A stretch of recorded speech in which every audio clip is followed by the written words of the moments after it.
पहले स्टार्ट।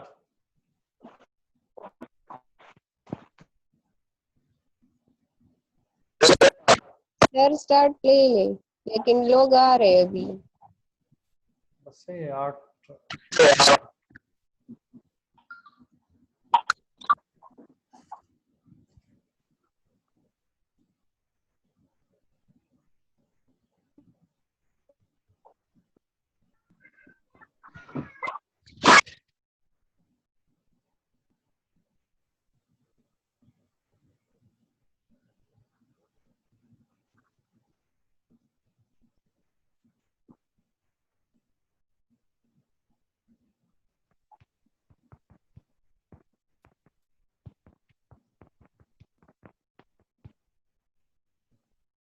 मुझे 1-2 मिनट दे दे, जब तक बाकी लोग हो जाए मैं कॉल करता हूँ, ठीक है?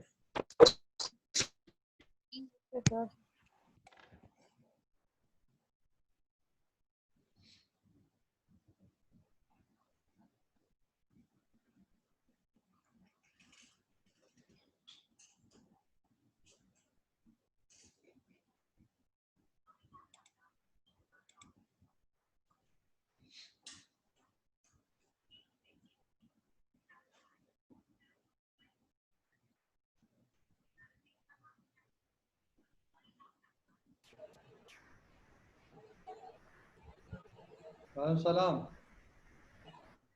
सयालका शई में रागली दे जाए रिसीव का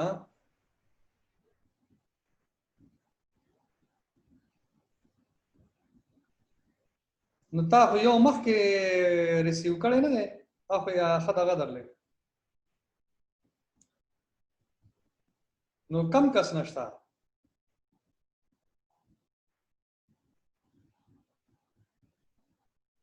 ना ना यो दगा दे जाहिद जावेद दे आगा सर प्राती निजाम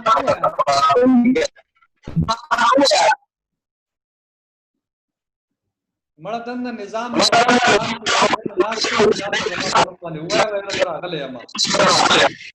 निजाम तो हुआ है निजामुद्दीन सरा हाँ सरा मिलाओ शो तो हुआ है हाँ ब्या मा तो हुआ है दलता राशा करना ब्या हाँ हाँ हाँ ओके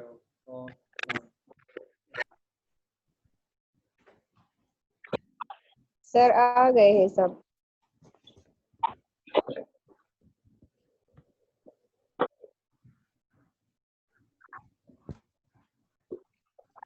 हेलो जी सर सब आ गए हैं। जी सर। ठीक है स्टार्ट ले लेते हैं। जी सर आ गए। अच्छा जी सो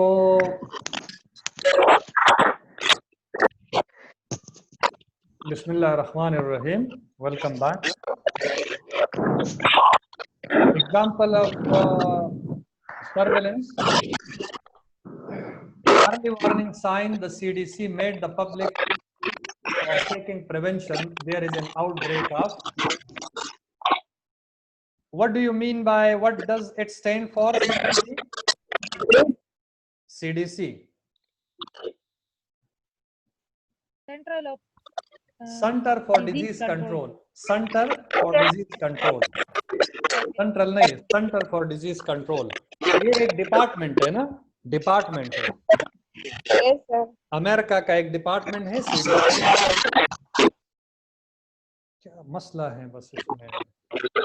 सर आवाज सर ये किसी की तरफ से है, ये शोर आपकी तरफ से नहीं है। आप माइक को है ना ठीक कर दें, ये कहाँ से शोर आ रहा है ना, ताकि हम सही तरीके से कर सकें इसको। अच्छा जी, जैसे सार्स है, सार्स किस चीज का अब्रिविएशन है? Sir severe acute respiratory syndrome. Syndrome, good. तो सार्स जो जिसको आप बर्ड फ्लू कहते थे ना, बर्ड फ्लू, सार्स, ये bird flu avian influenza. SARS severe acute respiratory syndrome, bird flu, avian influenza, potential threat from biological और chemical agents. Potential threat from biological और केमिकल एजेंट्स, जैसे इराक और वहां पर ये बायोलॉजिकल वेपन्स और chemical weapons जो है ना, इनका इस्तेमाल आजकल आप देखें सीरिया, शाम में जो तबाही मची हुई है, तो these are chemical weapons agents. और बायोलॉजिकल ये है कि आपको बायोलॉजिकल बैक्टीरिया वायरसेस जो है ना उधर फेंक दे, तो ये बायोलॉजिकल वेपन्स है, ठीक है ना। एबोला, जी सर। एबोला भी एक वायरस है। ये अपनी तरफ जिसका माइक है उसको ठीक कर दे प्लीज। अच्छा जी,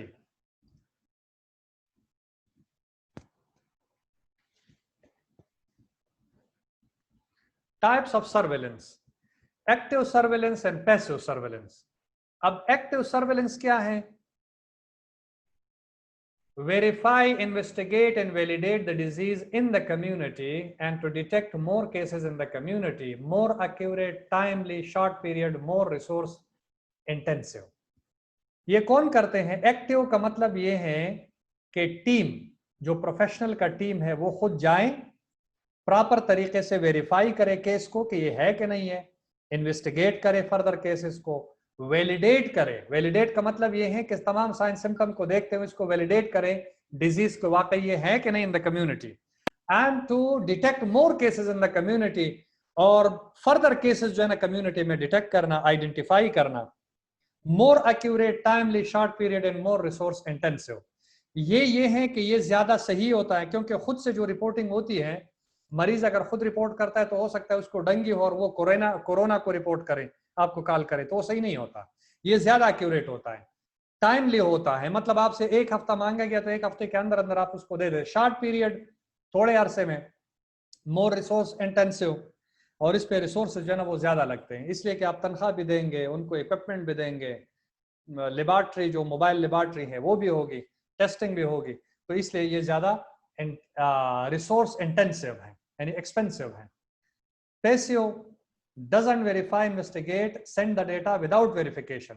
मतलब मैं अगर मरीज हो डेंगू फीवर का और मैं कॉल करता हूं सेंटर को कि भाई फला फला सिम्टम है, आप लिखो, मेरा नाम है और मैं डेंगू का मरीज हूं, ठीक है ना, तो अपनी तरीके से कोई वेरिफिकेशन उसकी नहीं होती, और जाके जो है ना मुझे दर्ज इंदिराज कर लेते हैं कि भाई हाँ ये एक और केस हमारे पास आ गया, किस चीज का? डेंगू फीवर का। पैसिव सर्वेलेंस में give you the information you need for future planning. ये कहते हैं कि पैसिव सर्वेलेंस अपनी तरफ से जो रिपोर्टिंग होती है मरीज की, तो ये सर्वेलेंस से में give you the information you need for future planning. तो आपको जाहिर सी बात है कि अगर बंदा बीमार है तो आपको इंफॉर्मेशन देगा, तो कुछ ना कुछ वजन उसमें होता है जो आपके फ्यूचर प्लानिंग के लिए जरूरी है। अच्छा जी, sentinel surveillance encompasses a wide range of activities focused on monitoring key health indicators in general or in special population, may be passive or active. Key health events, clinic or other sites as health events are monitored। ये कहते हैं कि sentinel surveillance जो है ये एक broader range है। Broader range का मतलब है कि इसमें एक्टिविटीज ज्यादा होती है, ये पैसिव भी हो सकता है, ये एक्टिव भी हो सकता है, पैसिव भी हो सकता है, लेकिन इसका स्कोप ज्यादा होता है, स्कोप इसका ज्यादा होता है, दोनों हो सकते हैं, मे भी पैसिव और एक्टिव। की हेल्थ इवेंट्स जैसे क्रूड डेथ रेट है, मोर्टेलिटी रेट है, मॉर्बिडिटी रेट है, हाँ, ये तमाम जो की हेल्थ इवेंट्स हैं उस पे जो है ना वो आपको इंफॉर्मेशन दे देते हैं। और वो जो बाकी 2 टाइप्स हैं वो स्पेसिफिक हैं, वो स्पेसिफिक डेटा कलेक्ट करता है, लेकिन ये जो है बहुत ज्यादा ब्रॉडर डेटा जो है ना आपको दे देता है। क्लिनिक से भी होता है, अदर साइट से भी होता है, तो इसमें ये खासियत है कि न सिर्फ आप कम्युनिटी में जाते बल्कि वहां पर एग्जिस्टिंग जो क्लिनिक्स बने हुए होते हैं उनसे भी आप डेटा कलेक्ट करते हैं, जो कि आपके पैसे एक्टिव में इस तरह नहीं होता। अच्छा जी, सर्वेलेंस जनरल प्रिंसिपल, ये हमारा हेल्थ केयर सिस्टम है, यहां पर ये जो है ना वो डेटा है, डेटा हम कलेक्ट करते हैं, फिर इसकी रिपोर्टिंग होती है, इंफॉर्मेशन को हम रिपोर्ट करते हैं, जो भी डेटा हमारे पास आ जाता है हम कलेक्ट करके इधर ये इंफॉर्मेशन जो है ना वो सेंटर तक पहुंचाते हैं। पब्लिक हेल्थ अथॉरिटी जो भी होती है, पब्लिक हेल्थ अथॉरिटी में क्या जाते हैं, अगर हमारे पास डीएचओ है, ताल्लुका हॉस्पिटल में कोई हेड बैठा हुआ है, डीएचओ डिस्ट्रिक्ट हेल्थ ऑफिसर, वहां पर, या फिर एजेंसी में कोई प्राइवेट एजेंसी के लोग बैठे हुए हो तो उधर, यानी गवर्नमेंट का तो ये है कि वो वहां पर डीएचओ है, उनको रिपोर्टिंग होते हैं, वो फिर जाके फर्दर रिपोर्ट करते हैं, और इसी तरह एक कंटिन्यूअस प्रोसेस है, फोर्थ एंड बैक, वापस आ जाते हैं कि हमें ये इन्फॉर्मेशन चाहिए, यहां से इन्फॉर्मेशन कलेक्ट करके आगे की तरफ जाते हैं, हाँ, तो ये इन्फॉर्मेशन ऊपर चली जाती है। फिर इन इंफॉर्मेशन को एनालाइज और इंटरप्रेट कर देते हैं, फिर डिसीजन हम ले लेते हैं। डिसीजन किस चीज का ले लेते हैं कि हमें करना क्या है। बहुत सारे लोग बीमार हैं तो क्या हम प्लानिंग करें, हम ये इंटरवेंशन करें। यहाँ पर कोई डिसीजन आपने लेना होगा, प्लानिंग करनी होगी, कोई इंटरवेंशन आपने जॉट डाउन करने होंगे कि ये इंटरवेंशन, और फिर आप एक्शन में आ जाते हैं, वही इंप्लीमेंट करते हैं। एक्शन का मतलब है कि आपकी इंप्लीमेंटेशन होती है, और ये वाला फीडबैक भी है। अगर आप इंप्लीमेंट करते हैं, आपको कोई चीज बुरी लगती है तो आप फीडबैक दे देते हैं कि ये डिसीजन ठीक था या ठीक नहीं था। हाँ, फीडबैक भी इधर ही से आपको मिल जाता है। जो लोग मैदान में होते हैं ना, उनको असल पता चल जाता है कि जो चीज हम इंप्लीमेंट कर रहे हैं वो ठीक तरीके से चल रहा है या ठीक तरीके से नहीं चल रहा, या जो डिसीजन लिया गया है इनमें किसी चीज की कमी या ज्यादती है, तो वो कंटिन्यूअसली फिर फीडबैक भी दे देते हैं साथ में। ठीक है जी। Yes, sir. अच्छा जी, elements of the surveillance system, इनमें कौन कौन सी चीजें शामिल हैं सर्वेलेंस सिस्टम में। जैसे प्राइमरी हेल्थ केयर सेंटर है तो वहां पर आप ये कहते हैं कि भाई इसके एलिमेंट्स है और प्रिंसिपल है। तो प्रिंसिपल हम कहते हैं कि ये किस तरह होना चाहिए। Primary health care centre accessible होना चाहिए, हाँ, इसमें रिसोर्सफुल होना चाहिए, फ्ला चीजें नजदीक होना चाहिए, सेंटर में होना चाहिए। उनके कुछ उसूल हैं, प्रिंसिपल हैं। और उनमें कौन कौन सी चीजें होनी चाहिए, डाइट पे काम करना चाहिए, वैक्सीन पे काम करना चाहिए, इसके एलिमेंट्स कहलाते हैं। So what are the elements of the surveillance system, इनमें कौन कौन सी चीजें होनी चाहिए वो आपको बता रहे हैं। तो detection and notification of health event, ये सर्वेलेंस सिस्टम जो है ना, इसमें जरूरी होना चाहिए कि वो डिजीज को डिटेक्ट करे, किसी भी हेल्थ इवेंट को, डिजीज को, और फिर नोटिफाई करे, जो भी रिस्पॉन्सिबल कंसर्न लोग हैं उन तक पहुंचाए। Investigation and confirmation, epidemiological clinical laboratory, हमने केस फाइंडिंग की बात की थी। तो केस फाइंडिंग में हम ये कर रहे थे कि प्रॉपरली केस को डिटेक्ट करे, आपके पास लेबोरेटरी है, टेस्ट करे, क्लिनिकली फिजिकल एग्जामिनेशन करे। तो एपिडेमियोलॉजिकल में आप साइन सिम्टम को देखते हैं, क्लिनिकल में और लेबोरेटरी में फिर टेस्ट करते हैं, हाँ, और फिर इनको जो है ना वो कंफर्म करके आगे भेज देते हैं कि ये फ्ला केस है। Collection of data, data collection वो उसमें होना चाहिए किसी भी इंफेक्शियस डिजीज पे। एनालिसिस इंटरप्रिटेशन ऑफ डेटा, ये भी होना चाहिए कि वो प्रॉपरली जो डेटा कलेक्ट हुआ है उसको एनालाइज करे, कौन कौन से फैक्टर है जो इसमें इन्वॉल्व हैं, और उसको इंटरप्रेट कर दे, फिर उसका मतलब निकाले के डेटा, ताकि आगे इंप्लीमेंटेशन के लिए या प्लानिंग के लिए आसान हो। Feedback and dissemination of results, feedback उसमें प्रॉपर, अगर इंप्लीमेंट आप कर रहे हैं या डेटा में कुछ कमी बेशी है तो आप उनको फीडबैक दे दे कि भाई ये चीजें फर्दर हमें चाहिए। एंड डिसमिनेशन ऑफ रिजल्ट्स, और जो रिजल्ट्स आपके पास डेटा से आए हैं, हाँ, एनालिसिस के बाद आप उसको डिसमिनेट कर दे, दूसरों तक पहुंचाए, जो स्टेक होल्डर है उन तक ये पहुंचाएं। Response a link to public health programme, specifically actions for prevention and control, और फिर इन रिजल्ट्स का जो आपने पहुंचाए कि भाई ये चीजें हमारे पास कम्युनिटी में प्रिवेल कर रहे हैं, तो रिस्पांस भी होना चाहिए। यानी जिस अथॉरिटी को आप भेज रहे हैं उस अथॉरिटी का फर्ज ये बनता है कि वो प्लान करे इंटरवेंशन, और आके देखे कि भाई ये इश्यूज है तो इनको कैसे रिजॉल्व करें, प्रिवेंशन और कंट्रोल के लिए वो काम करें, इंटरवेंशन करें। ये एलिमेंट्स है। जी सर। जी सर। अच्छा जी, outbreak detection and response without preparedness, ये आप देखें।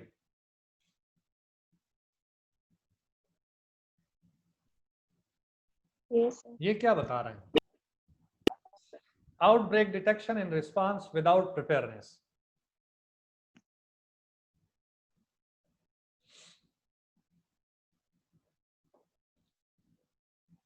क्या बता रहे हैं सर अगर मतलब अगर हमें टाइम पर पता चले तो मतलब इतनी अपॉर्चुनिटी है कि हम केसेस को इस तरह कंट्रोल कर सकते तो हैं। ये ग्राफ आपको क्या बता रहे हैं, ये टाइमली रिस्पांस बता रहे हैं या लेट है? इसमें Sir, गैप बहुत ज्यादा है। लेट। देखें मेरी बात सुने, ये आपके केसेस हैं, ये जो है ये केसेस है, और जी ये सर। भी फिर बड़े हुए हैं, कहाँ तक 80 तक केसेस पहुंच चुके हैं, फिर आखिर जो है ना वो डाउन हो रहे हैं, यहाँ तक ये डाउन हो रहे हैं, ठीक है ना। इसका मतलब है कि पहला केस जो है वो चौथे 5वें दिन पे आया, दूसरा जी केस सर। इतना लेट आया कि वो 16वें 17वें दिन पे आया, तीसरा जो केस है डिलेड रिस्पांस, आपने रिस्पांस कब किया, 28 डेज पे आपने रिस्पांस किया, केस आपके पास 16 डेज पे आ रहा है, लेट डिटेक्शन होती है। ये फर्स्ट केस है, और डिटेक्शन आप किस चीज पे कर रहे हैं, 17वें दिन पे इसको डिटेक्ट कर रहे हैं, 17वें दिन पे डिटेक्ट कर रहे हैं। और फिर क्या कर रहे हैं, इतने ज्यादा केसेस आ रहे हैं और आप रिस्पांस दे रहे हैं 28वें दिन पे, आप रिस्पांस दे रहे हैं।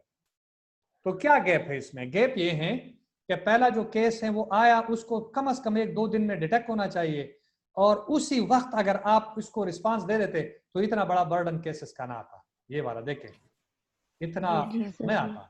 अगर आप इधर ही इसको रिस्पांस कर ले, डिटेक्ट कर लेते, इधर ही रिस्पांस कर लेते, तो ये आपके पास ना आता। ये आपके विदाउट प्रिपेयरनेस की वजह से लेट डिटेक्शन हुई, डिलेड रिस्पांस हुआ, यहां पर आपको अपॉर्चुनिटी फॉर कंट्रोल मिला। तो कितने केसेस? ये तो थोड़े से केसेस है, इसको कंट्रोल करने की क्या जरूरत है? अच्छी बात है, लेकिन बहुत डिलेड आप इसको रिस्पांस दे रहे हैं, तो इसको आप कंट्रोल कर रहे हैं। ये खुद ब खुद नीचे की तरफ ग्राफ आ रहे हैं। जैसे कोरोना वायरस है, इसका ग्राफ आहिस्ता आहिस्ता अब यहां तक पीक पे पहुंचा है, तो अब यहां तक आ चुका है।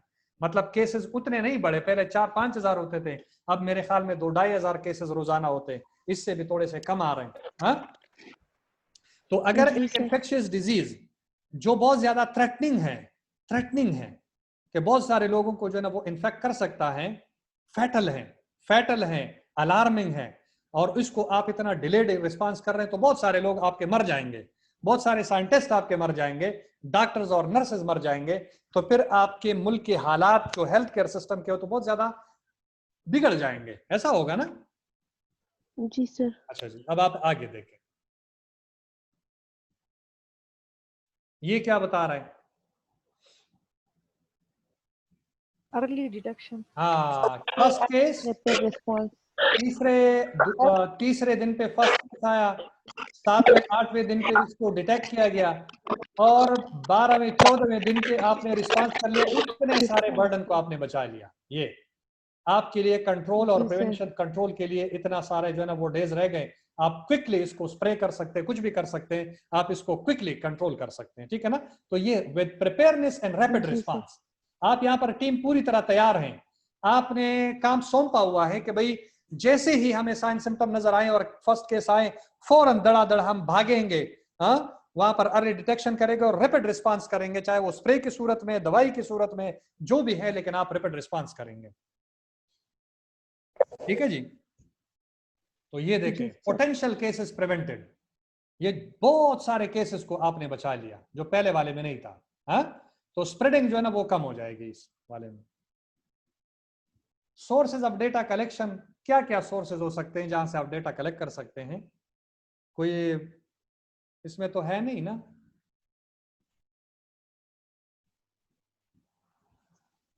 मुश्किल तो नहीं है? No sir.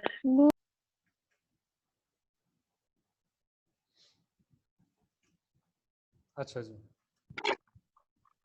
सर आ रही है sir.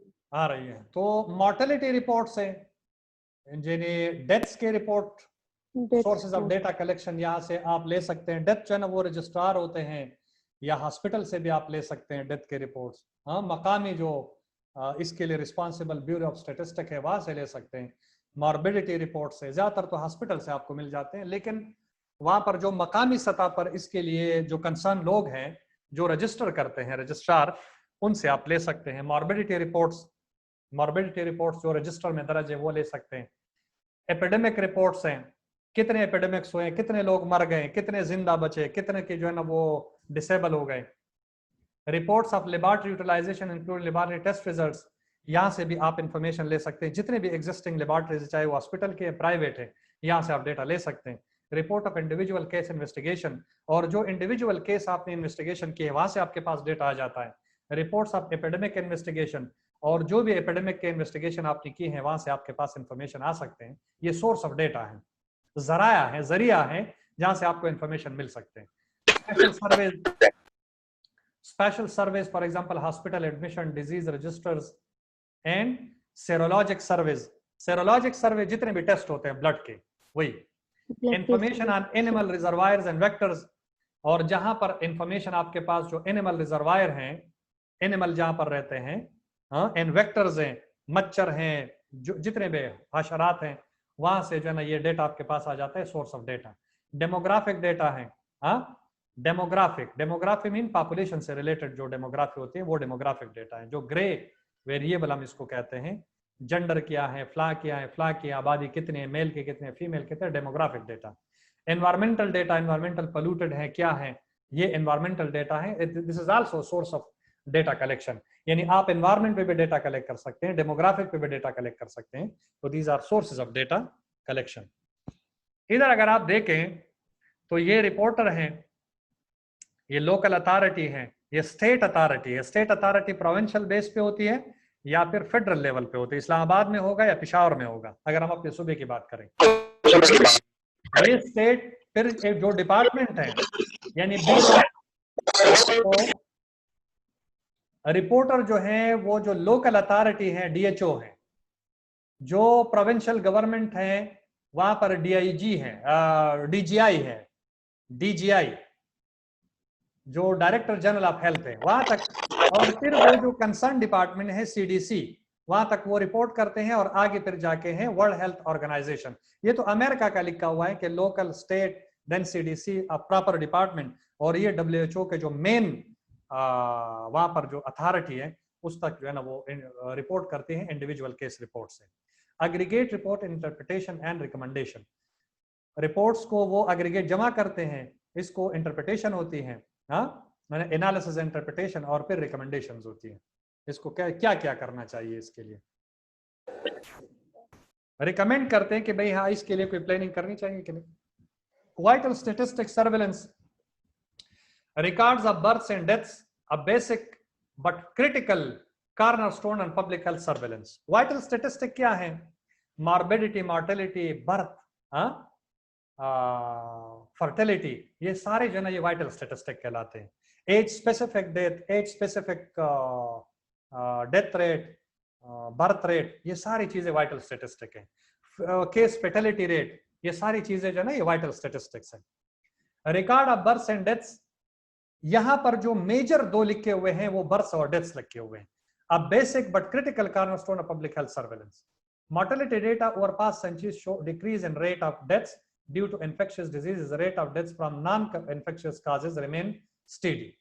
Infant mortality rate, number of deaths among infant per 1000 live births, long use as indicator of overall population health.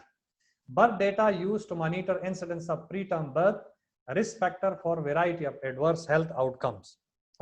Birth data used to monitor incidence of preterm births, risk factors for variety of adverse health outcome. जो भी risk factor हैं, मतलब anemic woman है, वजन उनका कम है, खुराक कम है, इंटरनेटल केयर नहीं है, पोस्ट नेटल केयर नहीं है, उनके जो बच्चे पैदा होते हैं प्री टर्म भी पैदा होते हैं या वजन में कम होते हैं, तो ये सारी चीजें ये वाइटल स्टैटिस्टिक में आ जाती हैं। ठीक है, vital statistic in Pakistan vital are available from national institute of population studies NIPS, Islamabad Pakistan, ये उसका जो है ना वो है वेबसाइट है। In Pakistan demographic and health survey is conducted each year and publish by NIPS. Pakistan में जो डेमोग्राफिक और हेल्थ सर्वे हैं ये निप्स जो है ना वो कंडक्ट करती हैं और फिर पब्लिक करती है। Disease reporting and surveillance, a structured approach to strengthen national communicable disease surveillance system could include assessment. assessment का क्या मतलब है कि प्रॉपरली आप किसी जगह को असेस करें, किसी भी डिजीज के लिए एनवायरनमेंट को असेस करें, इंडिविजुअल को असेस करें, सीवरेज सिस्टम को असेस करें, जो भी असेसमेंट है आपकी जिस पर्पस के लिए भी है वो असेसमेंट आप प्रॉपरली करें। ये हम डिजीज की कर रहे हैं तो डिजीज को आप असेस करें, इंडिविजुअल को क्या डिजीज है कि नहीं, स्टेगनेंट वाटर को देखे, एनवायरनमेंट को देखे, इनका कंट्रीब्यूशन है कि नहीं है, फिर प्रॉपरली असेस करें जितने भी फैक्टर्स हैं। प्रायोरिटाइजेशन, इसको लिस्ट कर दें और प्रायोरिटाइज कर दें। प्रायोरिटाइजेशन हम किस बेस पे करते हैं? हाँ जी, प्रायोरिटाइजेशन हम कहते हैं कि डिजीज की सीवियरिटी कितनी है, डिजीज सीवियरिटी, फिर जो है ना आपका अपना जजमेंट है, हाँ कम्युनिटी की राय है, कम्युनिटी ओपिनियन क्या है, कम्युनिटी सजेशन या ओपिनियन क्या है उसके बारे में कि ये ज्यादा खतरनाक है कि नहीं। इस तरह 3, 4, 5 पॉइंट्स होते हैं जिनके बुनियाद पर आप असेसमेंट करके प्रायोरिटाइजेशन करते हैं। जिसके ज्यादा जितने पॉइंट्स बनते हैं, चाहे वो डिजीज सेवियरिटी के हैं, हाँ इन तमाम को इकट्ठा करके फिर आप हर एक डिजीज के लिए, मतलब नंबर ऑफ डिजीजेस है 1, 2, 3, 4, 5 जितने भी डिजीजेस हैं उनको यहाँ पर मार्क्स दे देते हैं और आखिर में टोटल करके जिसके जितने ज्यादा मार्क्स बनते हैं वो आप प्रायोरिटाइज कर देते हैं, उससे पे आप काम करना शुरू कर देते हैं। ये आपने कम्युनिटी में पढ़ा होगा, प्रायोरिटाइजेशन ऑफ द प्रॉब्लम्स, है? पढ़ा है कि नहीं पढ़ा? सर नहीं पढ़ा है। सर नहीं पढ़ा।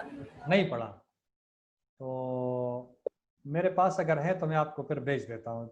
ये एक ही टेबल बनता है ना, कम्युनिटी क्या कहती है, आपकी अपनी ऑब्जर्वेशन क्या है, डिजीज की सिवियरिटी कितनी है, इन तमाम को आप पॉइंट्स देके आउट ऑफ 100 और फिर टोटल कर देते हैं डिजीज को लिस्ट करके कि वहां पर मलेरिया है, टीबी है, वो सब कुछ, इनको पॉइंट्स दे देते हैं और फिर इनको इकट्ठा करके जितने ज्यादा पॉइंट्स बनते हैं वो फिर आपकी प्रायोरिटी बन जाती है। ठीक है ना? फॉर एग्जाम्पल आप हॉस्पिटल में जब जाते हैं तो आप एक मरीज के कई प्रॉब्लम आप आइडेंटिफाई कर देते हैं, ऐसा होता है?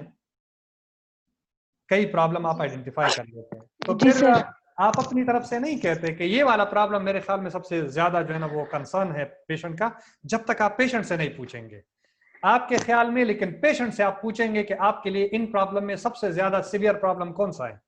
वो अगर कहता है उसको बहुत ज्यादा टेम्परेचर है, लेकिन वो कहते हैं मेरे सर का दर्द ठीक हो जाए तो ये इस पे पहले काम करें, तो आप सबसे पहले फिर सर दर्द पे काम करेंगे rather than to decrease the temperature, या दोनों पे साथ साथ लगे रहेंगे लेकिन ज्यादातर फोकस आपका सर दर्द पे होगा। ठीक है ना? तो इसको हम कहते हैं prioritisation. SWOT analysis of existing system. SWOT का मतलब है strength, weaknesses, opportunities and threats. SWOT strength, weaknesses, opportunities and threats. जो भी सिस्टम है आपका, इनके स्ट्रेंथ कितने हैं, मतलब इनके पास जो है ना रिसोर्सेज कितने हैं, वीकनेसेस क्या है, लेबोरेटरी की डेफिशिएंसी है क्या चीज की, अपॉर्चुनिटी कितनी है, मौके इसको कितने हैं, वो अप्लाई कर सकते हैं कि नहीं, वो सिस्टम चल रहा होता है कि नहीं होता। हाँ, थ्रेट्स क्या है, बाहर के उनको क्या थ्रेट्स है, फेल होने के चांसेस है कि नहीं है, एनालिसिस ऑफ एग्जिस्टिंग सिस्टम। तो इसको strength, weaknesses, opportunities and threats कहते हैं। Developing a strategic action plan, और फिर आप एक्शन प्लान जो है ना वो अपने ऑब्जेक्टिव्स बना लेते हैं, और जो भी एक्शन है, हाँ, जो एक्शंस इंटरवेंशन आप उसमें डाल देते हैं, उसको स्ट्रेटेजिक एक्शन प्लान कहते हैं। इम्प्लीमेंटेशन है, ये आपका पेपर वर्क है, और यहाँ पर फिर आप फील्ड में जाके इम्प्लीमेंट करते हैं। ये आपकी मॉनिटरिंग होती है, कौन सी चीज अच्छी जा रही है, कौन सी बुरी जा रही है, किस में करेक्शन है, किस में नहीं, और फिर यहाँ पर आप अपने इंटरवेंशन को इवैल्यूएट कर लेते हैं, हाँ मेरा इंटरवेंशन जो था वो सही था या गलत था। ठीक है ना? तो ये इवैल्यूएशन है। ठीक है जी? जी सर। अच्छा जी, इसमें कोई क्वेश्चन है तो आप पूछें, नहीं है तो हम आगे बढ़ते हैं। नो सर नहीं है। अच्छा आगे अब आप इधर देखें, आगे बढ़ते हैं। ठीक है, इसमें ये अगर आप देखें ये वाला portion, cycle illustrating surveillance system strengthening activities, surveillance systems strengthening activities, ये साइकिल जो है वो आपके सर्वेलेंस सिस्टम के जो एक्टिविटीज हैं उसको स्ट्रेंथन करने के लिए है कि आपने किस तरीके से जाना होगा।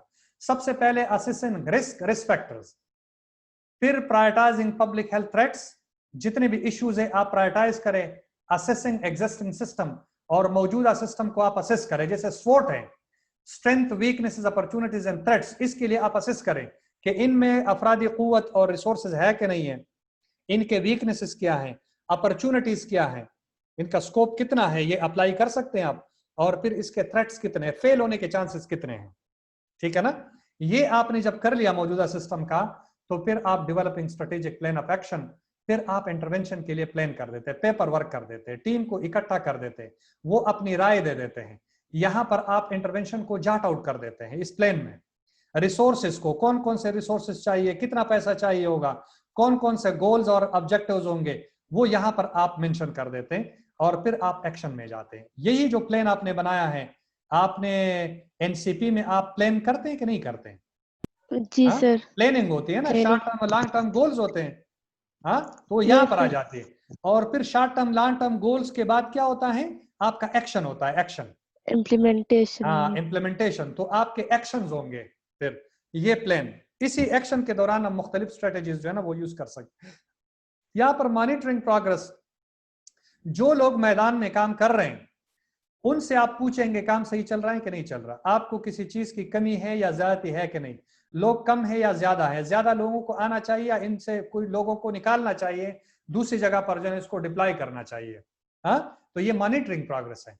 और यहाँ पर इवैल्यूएटिंग आउटकम्स एंड इम्पैक्ट, और जो भी आपका आउटकम है उससे बेहतरी आई नहीं आई उसको आप इवैल्यूएट करते हैं और इसके असर को देखते हैं कि लोगों को कितना फायदा हुआ। तो ये पूरा साइकिल है। समझ में आ रही है बात? Yes sir. जी सर। एक एक को हम डिस्कस करते हैं। Monitoring. Monitoring in the context of surveillance and response system refers to the routine and continuous tracking of the implementation of planes surveillance activities. Surveillance activity मैंने कहा ना कि मॉनिटरिंग उस वक्त आप करते हैं जब लोग मैदान फील्ड में जाते हैं और काम करना स्टार्ट कर देते हैं। जो भी प्लानिंग में आपने इंटरवेंशन बनाए हैं उसी इंटरवेंशन को एक्शन में लेके आते हैं, वो आपका मॉनिटरिंग है। और उसको मॉनिटर कर देते हैं, चेक करते हैं, चेक एंड बैलेंस रखते हैं कि आया लोग सही काम कर रहे हैं कि नहीं कर रहे हैं, ऑब्जेक्टिव्स हमारे फुलफिल हो रहे हैं कि नहीं, क्या करेक्शन की जरूरत है, क्या किस चीज की कमी है, किस चीज की ज्यादती है, वो आपका अकॉर्डिंगली मॉनिटरिंग में करेक्ट कर देते हैं।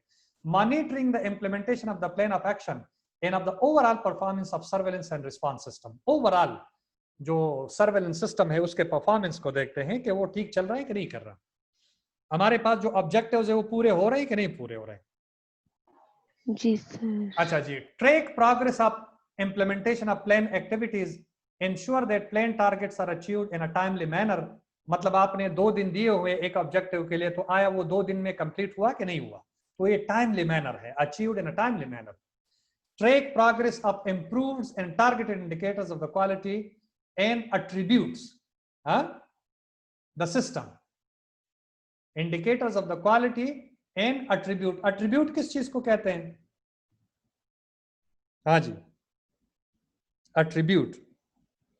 हम उर्दू में इसके लिए एक वर्ड यूज करते हैं कि ये हम अट्रीब्यूट कर देते हैं फला बंदे को, हाँ, जिसको खिराजी तहसीन पेश करना। अट्रीब्यूट का मतलब ये यानी दाद देना। The system such as timeliness of reporting, completeness of reporting etcetera. तो आप अट्रीब्यूट कर देते हैं the system for timeliness of reporting, completeness of reporting etcetera. और अगर खामी है तो आप उनको फिर कह देते हैं कि भाई ये खामी है, वरना फिर आपने इनको इनकरेज करना होगा। Attribute the system, you have to encourage the system, whatever they are doing in a right way. ठीक है जी। So identify problems in the system in order to institute corrective measures in a timely manner. Identify problems, इसी monitoring के दौरान आप problem को भी identify, कोई गिले शिकवे कर देते हैं भाई हमारे पास रिसोर्सेज नहीं है, किट्स की कमी है, ये वो, तो आप उनको प्रोवाइड कर देते हैं कि भाई ये ले ले, लेकिन काम जो है वो वक्त पे होना चाहिए। Provide a basic for readjusting resources allocation based on ongoing needs and priorities. जैसे मैंने कहा कि a basis for readjusting resources. Readjusting, अगर किसी चीज की कमी है तो उसको पूरा कर दे, जो एक्सेस में है वो किसी दूसरी जगह पर लेके जाते हैं ताकि वो उससे फायदा जो है ना वो लिया जा सकता है, तो हम रीएडजस्टिंग उसको कहते हैं। एक बंदे की एक्सपर्टीज एक जगह पर नहीं है, वो कहता है मुझे उसी जगह पर भेज दे, उसमें मैं ज्यादा परफॉर्म कर सकता हूं, आप उनको उठा के उधर लेके जाते हैं और वहां से किसी बंदे को उठाकर इधर लेके आते हैं, तो ये रीएडजस्टमेंट होती है। ठीक है जी। रिसोर्स एलोकेशन, रिसोर्स में भी human resources, material resources, and based on ongoing needs and priorities.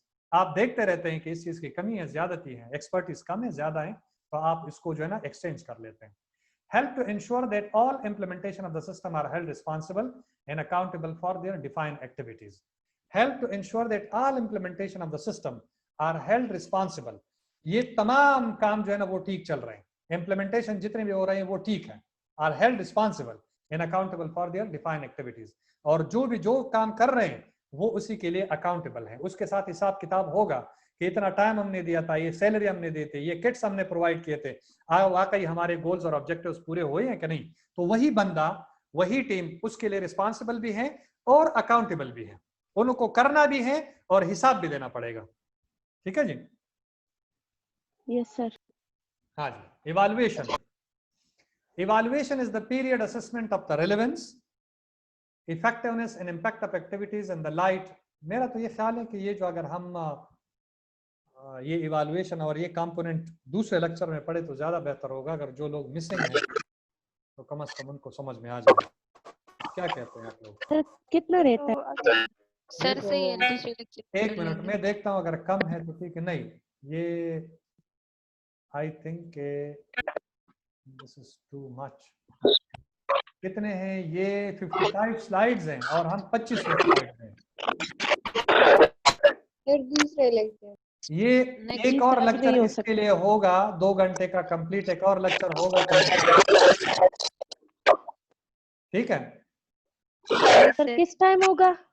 कल इंशाल्लाह 12 12:15 बजे होगा या 12:30 बजे, ओके सर। 12:30 बजे, ठीक है। ठीक है सर। हाँ तो इंशाल्लाह फिर अभी तक अगर कोई क्वेश्चन है तो पूछिए, वरना फिर हम मॉनिटरिंग से दोबारा स्टार्ट करेंगे, मॉनिटरिंग से, ठीक है। 23 स्लाइड से दोबारा स्टार्ट करके आगे जाएंगे तो कल इंशाल्लाह फिर इसको खत्म करेंगे। ठीक सर। इसके लिए ये अटेंडेंस में ले लेता हूँ, आप भी एक स्नैपशॉट ले लें ताकि इसको मैं भेज सकूं।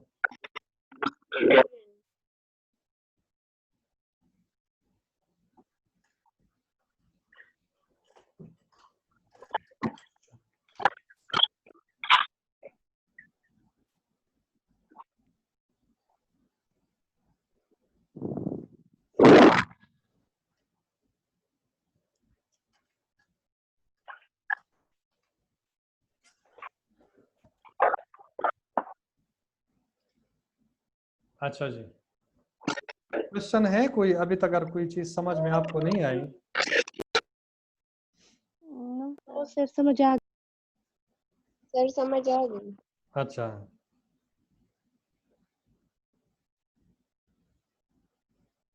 ये किसी ने भेजा है कि यहाँ पर नेट का मसला है, बिल्कुल कनेक्ट नहीं हो रहा, और नंबर है 03450450। राहिल है सर। राहिला है। जी सर। सही, तो ये मसला तो होता है ना, क्या करें अब। सर हमसे इतनी ज्यादा क्लासेस मिस हो जाती है और फिर अटेंडेंस भी नहीं लगती। अभी तो अटेंडेंस लगा अभी है ना। लाइट अभी तो लगा है सर, लेकिन मतलब हम्म, सर कभी हमारी लाइट नहीं होती, कभी नेट का मसला होता है।